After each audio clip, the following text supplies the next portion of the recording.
Hemos venido conversando a través del programa sobre la situación económica y la situación fiscal en particular, o sea, el presupuesto para el próximo año. Y Roberto dejaba planteado al final del bloque anterior el hecho de que debíamos de tener presupuestos plurianuales, multianuales de varios años, planteaba 5 años. Y recordaba cuando tú lo decías, Roberto, que en esta administración se negoció con el Fondo Monetario Internacional un presupuesto, pudiéramos decir, o un plan económico a 5 años.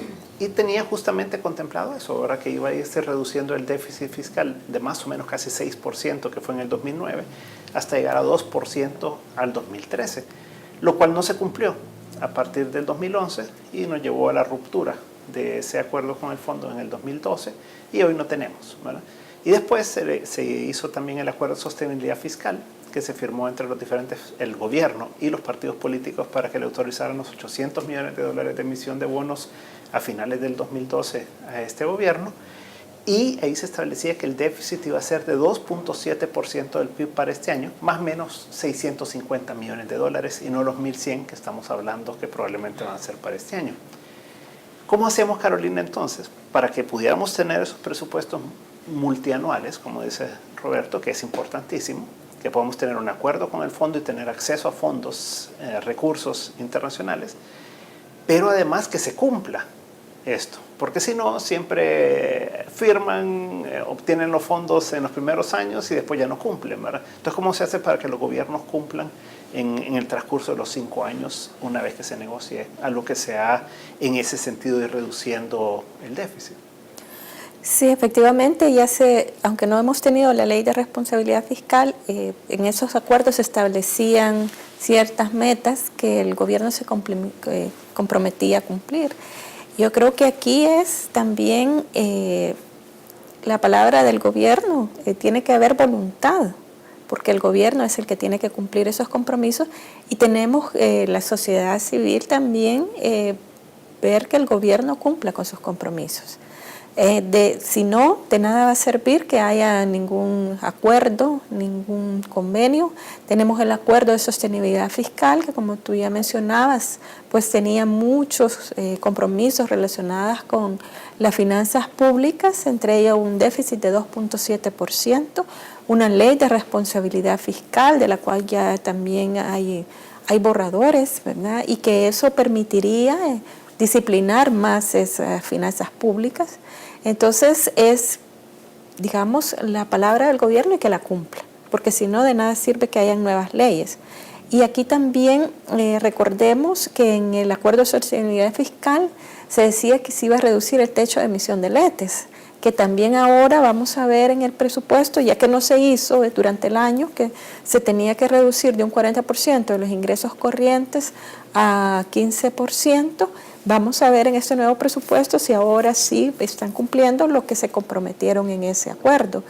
Y luego también tenían la mejora del proceso presupuestario. Otra cosa que también ayudaría a la disciplina fiscal y que está relacionada con esta ley de responsabilidad fiscal es tener un presupuesto por resultados, que no es algo que se puede hacer rápidamente y que entiendo yo, ya presentó el gobierno un plan, está con ayuda de organismos internacionales para este presupuesto por resultados, porque ahora tenemos mucho que al final se ejecuta, tenemos más gastos, pero no queda claramente ver si se han logrado los objetivos, si ese gasto extra fue porque se lograron en una meta más alta de la que se había presupuestado.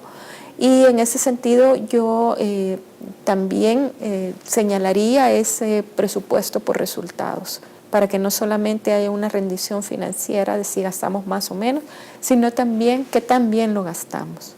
Y creo yo que volviendo a tu pregunta, que es de que el gobierno cumpla y que la sociedad exija también el cumplimiento de estos acuerdos. Este es un tema bastante árido, Roberto, en general en la sociedad, ¿verdad? O sea, como que la gente tiende a no entender la importancia de que se cumpla con todo esto y al final es como, no, los equilibrios no importa, si al final puedo financiarlo, pero que siga repartiendo el gobierno plata, como que hay mucha gente que no le importa, ¿verdad? Pero sí es fundamental. Entonces, ¿cuál sería tu visión sobre cómo hacer para que se cumpla? Bueno, yo pienso que coincido con Carolina que las leyes son importantes, ¿verdad? Pero hemos visto tanta ley que no se cumple. Bueno, de hecho, dentro de lo que arrancamos a discutir este tema, que era los 2 puntos de que se debe de presentar un presupuesto financiado y que debe incluir todos los gastos, uno de los 2 cede y no se cumple. Cualquiera sea el que no cumple, pero uno no puede cumplir. Puede ser, lo más seguro es que siempre va a ser el de los gastos, que no los incluyen todos, ¿verdad? Pero ahí hay obligaciones que no se cumplen, ¿verdad?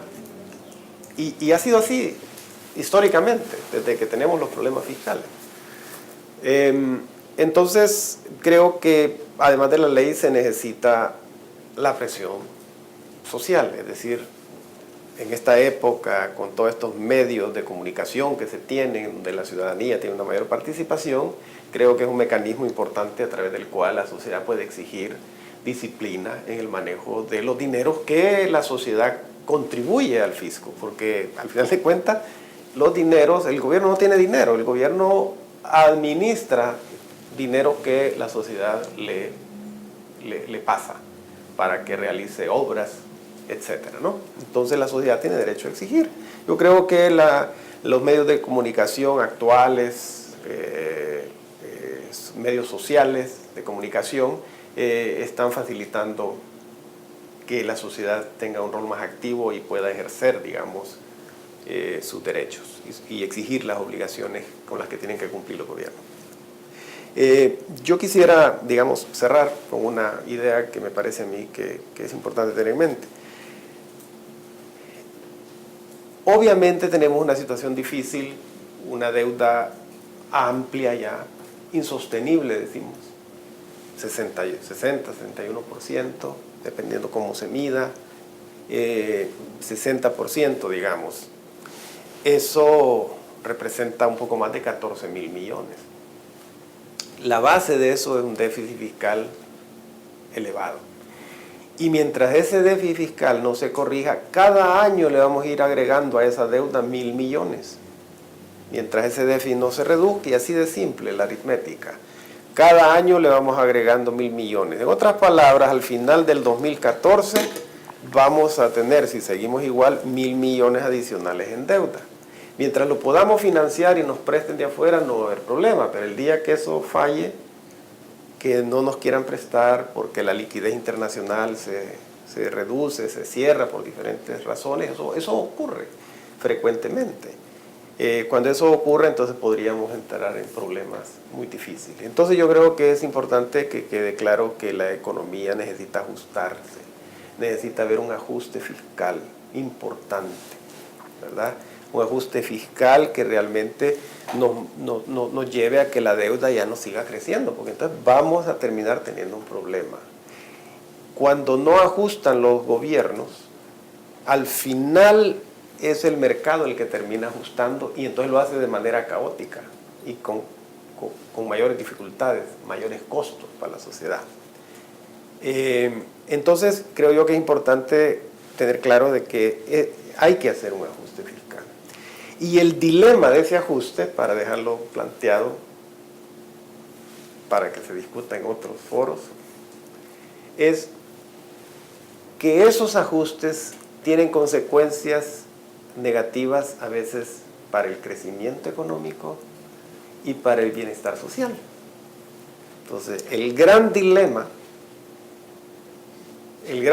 es cómo balanceas la necesidad de ajustar los gastos del gobierno y los ingresos, ¿verdad?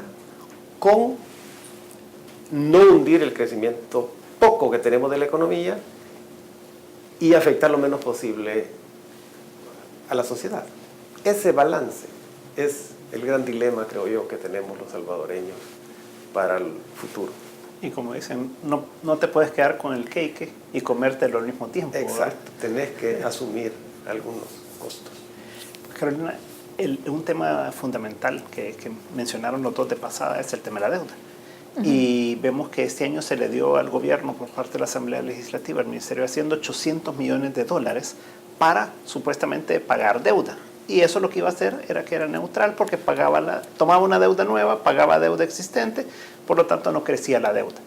Pero se tomó 800 millones, se prepagó deuda de corto plazo, letras del Tesoro, 400 millones en enero, 172 millones ahí por julio, pero en el camino se perdió cierta cantidad que fue dado para gasto corriente, que fueron un poco más de 220 millones de dólares, pero probablemente vamos a terminar el año con el mismo monto o algo similar de letras del Tesoro que lo que teníamos el año pasado.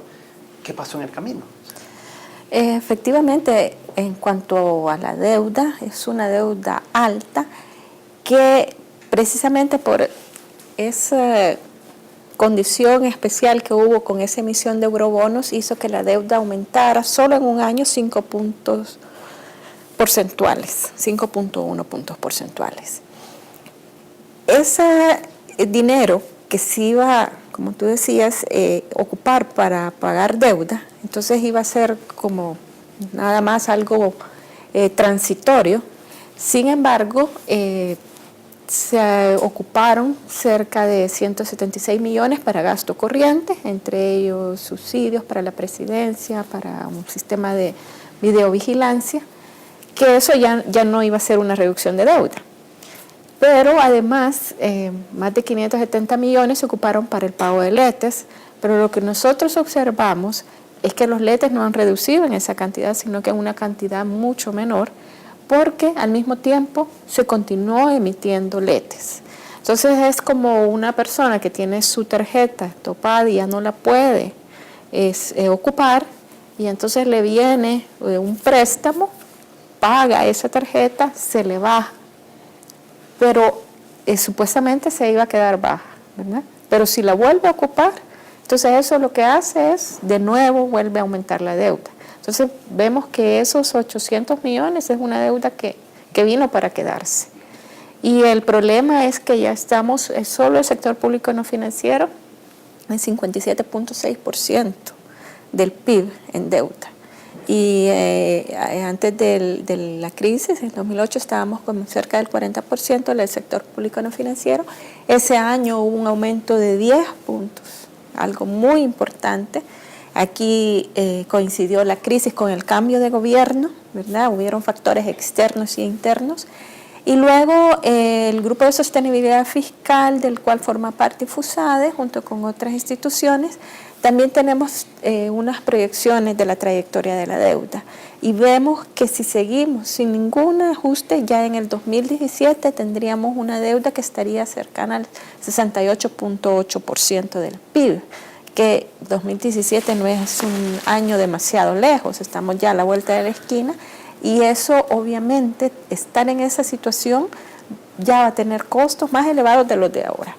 Y eso asumiendo que el Producto Interno Bruto no cae, según las estimaciones que el Banco Central ya ha planteado en algún momento que tiene, que es inferior, ¿verdad? Bueno, estas proyecciones que nosotros hemos hecho es siempre con un crecimiento, digamos, bajo, pero no más bajo del actual. Y tenemos otros dos escenarios, el conservador y el optimista, que vemos como haciendo ajustes en lo fiscal y también creciendo, porque aquí también no solamente tenemos que fijarnos en las cuentas fiscales, sino también en qué tanto crece la economía, porque el crecimiento de la economía obviamente es un factor positivo por el lado de los ingresos para el gobierno. Entonces tenemos que abordar estas dos aristas, ¿verdad?, para lograr mantener y estabilizar la deuda pública. Perfecto, pues muchas gracias a los dos. Ahora podemos concluir un par de cosas. Uno es que la economía sigue complicada, con un crecimiento muy bajo, con una situación en balanza de pagos que puede seguir empeorando si las circunstancias siguen iguales, pero el gran problema de El Salvador es la situación fiscal. Y esto se refleja a través del presupuesto general de la nación, que no se cumplen los supuestos al final de cuentas durante el año, que siempre se proyectan más altos los ingresos, se proyectan más bajos los gastos para poder llevarlo equilibrado, lo cual es inconstitucional al no plantearse todos los gastos ya conocidos dentro del presupuesto, pero que es una práctica que no ha sido solo de este gobierno, sino de gobiernos anteriores también, y que es el gran reto a futuro de cómo lo cambiamos. Y lo que planteaba Roberto de un presupuesto plurianual para los próximos 5 años, la próxima administración, que llevar a una tendencia a reducir el déficit, por lo tanto las necesidades de deuda adicional pues se reducen, que lo hace más sostenible en el tiempo, y lo que se requiere ahí es un mecanismo de verificación, una ley que pueda obligar a que se cumpla con todo eso, porque si solo lo firman con el Fondo Monetario Internacional, como fue con esta administración, al final rompen el acuerdo y ya estuvo, no se cumple. Entonces lo que requerimos es algo que pueda obligar al gobierno a cumplir con esa tendencia de reducir. Así que creo que están planteados los retos, no son fáciles, es parte de la realidad del país, pero la nueva administración pues puede dar un golpe de timón en esto y cambiar para mejor en el futuro. Así que gracias a los dos. Y a ustedes también muchísimas gracias por habernos sintonizado y nos veremos el próximo domingo si el Señor así lo permite. Muy buenas noches.